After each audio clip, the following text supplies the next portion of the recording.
Assalamualaikum warahmatullahi wabarakatuh. Salam jumpa, salam sejahtera untuk Anda semua. Saat ini saya ditemani oleh seorang polisi. Agak ketar-ketir karena khawatir ditangkap ilmunya jenengan.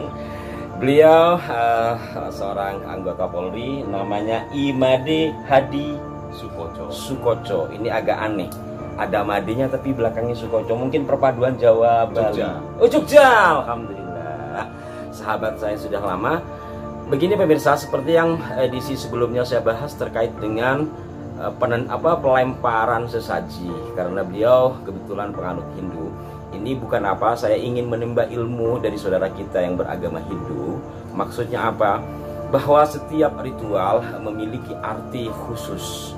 Monggo beli, saya panggil Mas beli. Ya. Dalam perspektif agama Anda di Hindu khususnya, atau mungkin dalam tradisi Bali,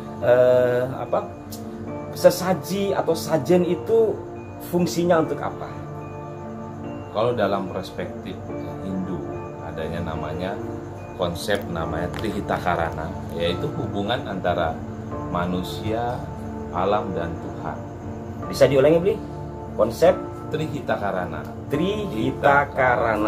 hubungan antara manusia dengan Tuhan, manusia dengan alam. Oh, mungkin kalau di Islam itu seperti hablum minallah, hablum minannas gitu ya. Fasanya juga jenengan. Ya, karena beliau juga banyak bersahabat dengan kiai. Bisa dilanjutkan?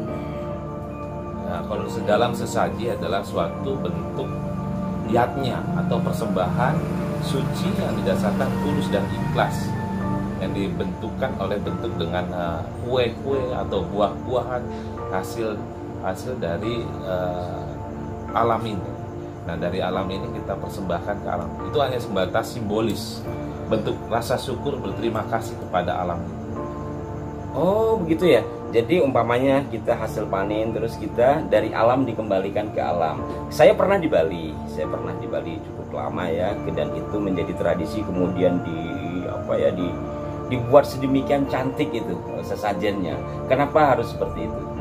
Karena untuk persembahan kepada Tuhan yang kita tidak bisa melihat Tuhan dan keberadaannya kita tidak ketahui, tapi bagaimana bentuk kita memberikan rasa syukur kita dengan persembahan-persembahan, mengimplementasikan seperti itu. Terus juga ada, saya pernah masuk ke daerah Bangli, terus saya naik motor waktu itu. Ada di pohon juga ada gitu, selain dikasih semacam sarung ya. Terus itu ada hiyo, kayak hiyo atau dupa ya. Terus ada persembahannya juga. Kalau yang seperti itu maksudnya bagaimana? Jadi kalau misalkan nih pohon itu dia tidak bergerak, tapi dia tumbuh terus, tapi dia memberikan oksigen kepada sekitarnya, dan kita menerima oksigen itu dari pohon-pohon itu. Yang pohon yang rindang ya, banyak hewan-hewan di bawahnya, banyak burung-burung di atasnya, dan kita menikmati oksigen itu, dan bentuk rasa terima kasih kita seperti itu. Bukan di situ ada semacam ada penunggu atau yang makhluk astral, bukan, tapi karena kita berterima kasih, rasa syukur juga, karena orang Bali itu cenderung dekat dengan alam. Luar biasa. Jadi intinya secara substansi dari pemberian sesajen atau penyajian dalam berbagai bentuk tadi adalah wujud terima kasih sang hamba kepada Tuhannya yang diimplementasikan dalam bentuk sajian. Apakah itu dari buah, dari kue-kue dan sebagainya. Kemudian ada juga yang dibentuk indah sekali, karena itu adalah perwujudan. Mungkin kalau kita dalam Islam nek sholat itu sing rapi gitu, jangan kayak begini. Artinya wong kita menghadap Tuhan kok asal-asalan kan gitu, mungkin seperti itu ya. Artinya dalam menyampaikan ucapan terima kasih dalam bentuk dekoratif, mungkin seperti itu, sehingga sesajinya juga ditata dengan apik. Lah, saya menarik tadi ketika berbicara pohon. Pohon ini adalah bagian yang tidak terpisahkan dari kehidupan manusia, karena pohon yang memberikan oksigen dan segala macamnya ya. Jadi di sana pemberian sesaji itu di bawah pohon umpamanya itu lebih kepada terima kasih kita kepada pohon atau kepada Tuhan, karena si pohon itu telah memberikan manfaat banyak buat kita, kurang lebih seperti itu ya.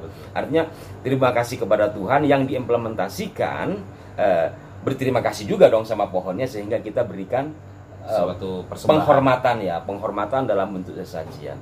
Luar biasa makna simbolik yang ada di sana. Dan Bli tadi bilang jangan dianggap ketika di pohon itu dikasih sesajen lalu di situ ada makhluk apanya dan sebagainya gitu ya. Luar biasa. Begini pemirsa, ini mohon maaf seulang-ulang saya tidak menggurui siapapun bahwa Indonesia terdiri dari berbagai ragam suku dan agama, dan baik kita mengetahui hal-hal yang berkaitan dengan agama lain agar kita lebih menghormati. Kan seperti itu Bli. Kayak jenengan sering ketahlilan juga beliau ini karena ada di, artinya apa, jadi beliau pernah ikut bareng ziarah sama kami menghormati beliau juga dalam batasan-batasan yang kita ketahui. Dan apabila kita tahu kayak tadi gitu, lalu dilakukan sebuah tindakan yang arogan, tentu saja kaum yang memang memaknai sesaji itu sebagai sebuah ibadah sakral, ungkapan terima kasih, tentu tidak terima kan seperti itu ya. Walaupun ya saya tidak berharap kejadian yang di Semeru itu terulang lagi.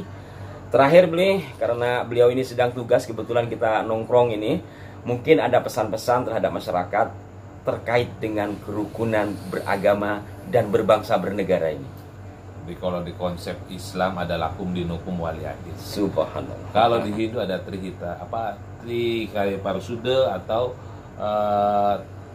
kamu adalah saya adalah kamu. Tatwamasi. Tatwamasi itu adalah kamu adalah saya adalah kamu. Jadi diantara kita jangan saling menyakiti. Pada saat kita disakiti maka kita akan disakiti pula.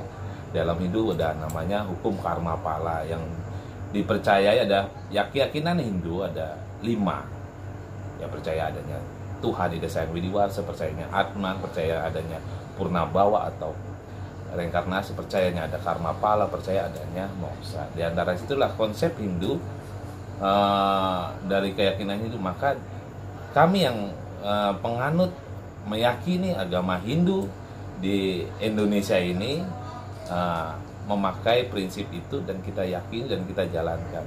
Pada saat kita lihat yang saat ini sedang viral, seorang oknum lah ya, dari oknum dari agama tertentu melakukan seperti itu, ya dari umat kami mungkin hanya mendiam karena ada hukum karmanya. Setiap apa yang dilakukan, apa yang dipikirkan, apa yang diucapkan, ada karma yang akan diterimanya. Maka dari itu kami dari Hindu lebih cinta damai. Biar berproses alam, kembalikan ke alam. Semua kami itu mengembalikan ke alam semuanya, dan alam itu memproses apa hasil dari perbuatan kita semua. Semoga kedepannya kita semakin bijak dalam melakukan perbuatan, ucapan, dan pikiran kita. Diawali dari pikiran, perkataan, dan perbuatan. Pada saat pikiran kita jelek, perkataan pun jelek, perbuatan pun jelek. Semoga kita bisa mengontrol dalam kesadaran kita. Semoga Indonesia semakin baik, semakin harmonis, semakin damai. Terima kasih nih Bli waktunya. Dan demikian pemirsa, beliau beragama Hindu, saya Islam, tetapi kami tetap bersahabat terkait dengan peristiwa yang terjadi di Semeru. Saya jujur tidak tahu siapa yang memberikan sesajen, maka di dalam video itu saya mengatakan lihat dulu, jangan-jangan yang memberikan sesajen memang dari agama tertentu yang memperbolehkan, bahkan dalam bahasa Indonesia, dalam bahasa Islam mungkin menyunahkan adanya sesajen. Itu kan sama saja dengan mengganggu peribadatan orang lain. Tentang makna sesajen tadi beliau telah menerangkan dan tentu sangat luhur. Kira-kira setelah kita mengetahui maknanya seperti itu, masihkah kita akan arogan? Di samping memang beliau sendiri tadi mengatakan lakum dinukum waliyadin, bersatu kita bersama dalam membangun bangsa. Begitu beliau. Terima kasih pemirsa, mohon maaf dan mohon berikan masukan di kolom komentar. Mudah-mudahan kanal ini semakin memberikan pencerahan bagi kita semua. Saya tetap masih butuh bimbingan dari Anda semua. Kurang dan lebihnya mohon maaf. Sampai jumpa. Wassalamualaikum warahmatullahi wabarakatuh.